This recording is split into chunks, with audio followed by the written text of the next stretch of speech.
नमस्कार। आज हमारे पास स्रोत के तौर पर श्रीमद् भगवत गीता के अनमोल श्लोक हैं। हम गीता के कुछ आप कह सकती हैं सबसे जाने पहचाने और प्रभावशाली श्लोकों पर बात करेंगे, उनके अर्थ समझने की कोशिश करेंगे और देखेंगे कि आज के समय में वो कितने प्रासंगिक हैं। हमारा मकसद है कि इन गहरे संदेशों का सार समझ सकें। तो चलिए इस पर गहराई से बात करते हैं। पहला श्लोक लेते हैं कर्म के बारे में। बहुत प्रसिद्ध है, अध्याय 2 श्लोक 47। कर्मण्येवाधिकारस्ते मां फलेषु कदाचन मां कर्म फल हेतुर्भूर मां ते संगोस्त्वकर्मणि। इसका मतलब तो यही हुआ कि हमारा हक सिर्फ कर्म करने पर है, फल पर नहीं। जी हाँ, बिल्कुल। इसका देखिए गहरा मतलब ये है कि हमारा अधिकार, हमारा कंट्रोल सिर्फ अपने एक्शन पर है। जो उसका नतीजा होगा उस पर हमारा वश नहीं है। इसलिए कर्म करते वक्त फल की इच्छा नहीं होनी चाहिए, मतलब फल ही हमारा मोटिवेशन ना हो। और दूसरी तरफ कर्म करने में आलस भी ना हो, अकर्मण्यता भी ठीक नहीं। ये आप समझिए कर्मयोग का बिल्कुल मूल सिद्धांत है। हम्म, लेकिन ये सुनने में जितना सीधा लगता है उतना है नहीं शायद। मतलब बिना फल की उम्मीद के काम करना, क्या ये थोड़ा अव्यवहारिक नहीं लगता? रोजमर्रा की जिंदगी में तो हम अक्सर नतीजों के लिए ही मेहनत करते हैं, पास होना, प्रमोशन पाना। हाँ, ये सवाल बहुत स्वाभाविक है। देखिए गीता शायद ये नहीं कह रही कि कोई लक्ष्य ही ना हो या इच्छा ही ना हो। बात शायद यह है कि उस नतीजे से, चाहे वो अच्छा हो या बुरा, हम अपने आप को इतना ना जोड़ लें कि हमारा मानसिक संतुलन बिगड़ जाए। इसी बात को असल में अगला श्लोक और साफ करता है। श्लोक 2.48। अच्छा, वो कौन सा है? योगस्था कुरु कर्माणि संगम त्यक्त्वा धनंजय सिद्धि सिद्ध्यो समो भूत्वा समत्वम योग उच्यते। योगस्थ कुरु कर्माणि, योग में स्थित होकर कर्म करो। संगम त्यक्त्वा यानी आसक्ति छोड़कर। जी और सिद्धि सिद्ध्यो समो भूत्वा, सफलता मिले या असफलता उसमें सम रहो, एक जैसा भाव रखो।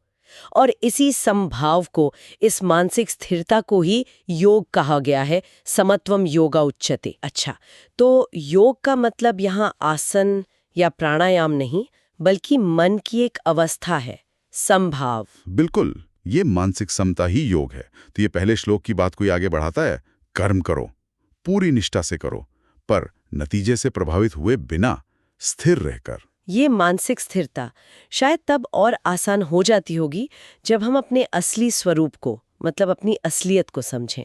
इसी से जुड़ा एक और गहरा विचार है आत्मा के बारे में। श्लोक 2.20। न जायते म्रियते वा कदाचित नायम भूत्वा भविता वा न भूयः अजो नित्य शाश्वतो अयम पुराणो न हन्यते हन्यमाने शरीरे। हाँ, बिल्कुल सही जोड़ रही हैं आप। ये श्लोक आत्मा की अमरता बताता है कि आत्मा ना कभी जन्म लेती है, न कभी मरती है। ऐसा नहीं कि वो पहले नहीं थी और अब हो गई, या बाद में नहीं रहेगी। वो अजन्मी है, नित्य है, हमेशा रहने वाली, शाश्वत, सबसे पुरानी। शरीर के मारे जाने पर भी वो नहीं मारी जाती। न हन्यते हन्यमाने शरीरे। तो जब ये समझ गहराती है कि हम सिर्फ ये शरीर नहीं है, बल्कि वो नित्य आत्मा है, तो शायद सफलता, असफलता, मान अपमान, यहाँ तक कि मौत का डर भी कम हो जाता होगा। निश्चित रूप से ये समझ एक बहुत गहरी आंतरिक शक्ति और स्थिरता देती है। जीवन के उतार चढ़ाव उतने विचलित नहीं करते। तो हमने कर्मयोग देखा, समभाव देखा, आत्मा के स्वरूप को समझा। गीता एक और रास्ता भी दिखाती है, समर्पण का। अध्याय 18 का श्लोक 66, ये भी बहुत महत्वपूर्ण है। सर्वधर्मान् परित्यज्य मामेकं शरणं व्रज अहम त्वाम सर्व पापेभ्यो मोक्षयिष्यामि मा शुच। यहाँ सर्वधर्मान् परित्यज्य का क्या मतलब लेना चाहिए? क्या अपने सारे कर्तव्य छोड़ दें? ये एक बहुत गहरा श्लोक है और इस पर बहुत विचार हुआ है। सर्वधर्मान परित्यज्य का आमतौर पर जो अर्थ लिया जाता है वो शायद ये है कि जो विभिन्न कर्मकांड हैं, बाहरी नियम हैं, या शायद ये भाव कि मैं करता हूँ, मेरा कर्तव्य है। इस कर्तापन के भाव को छोड़कर केवल एक ईश्वर की शरण में आ जाओ, पूरी तरह से। मामेकं शरणं व्रज। और फिर आश्वासन है कि ऐसा करने पर वो ईश्वर तुम्हें सभी पापों से, सभी बंधनों से मुक्त कर देगा।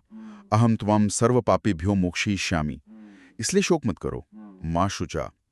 ये भक्ति और पूर्ण समर्पण का मार्ग है, अपना अहंकार छोड़कर परम चेतना से जुड़ना। और एक आखिरी श्लोक लेते हैं आज के लिए। जब धर्म और अधर्म की लड़ाई होती है, जैसा महाभारत में हुआ, तब श्लोक 4.7 शायद इसी बारे में है।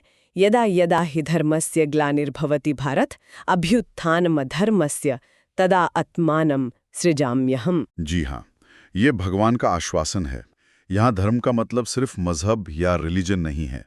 इसका मतलब है नैतिक व्यवस्था, सही आचरण, कर्तव्य, एक तरह का कॉस्मिक ऑर्डर।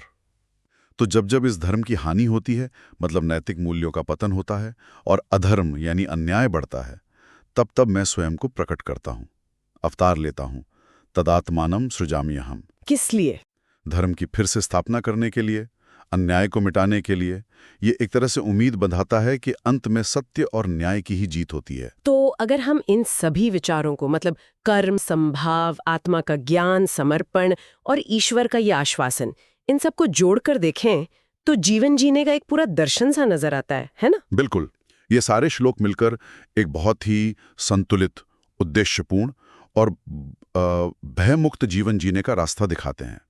कर्म करना है, पर आसक्ति के बिना। फल चाहे जो हो, मन शांत रखना है। ये जानना है कि हम सिर्फ ये शरीर नहीं, अमर आत्मा हैं। और अंततः उस परम शक्ति पर पूरा भरोसा, पूरा समर्पण रखना है। ये सब बातें आपस में गहराई से जुड़ी हुई हैं। सच में बहुत गहरे विचार हैं ये। इन पर जितना सोचे उतना कम है। हाँ, और श्रोताओं के लिए शायद ये सोचने वाली बात हो सकती है। हमारी आज की जो भागदौड़ भरी जिंदगी है, जिसमें इतनी चुनौतियां हैं, इतना कंपटीशन है, सफलता असफलता लगी रहती है, क्या ऐसी जिंदगी में हम वाकई वो समत्व, वो संभाव का अभ्यास कर सकते हैं? और अगर हाँ, तो कैसे इसे अपनी रोजमर्रा की जिंदगी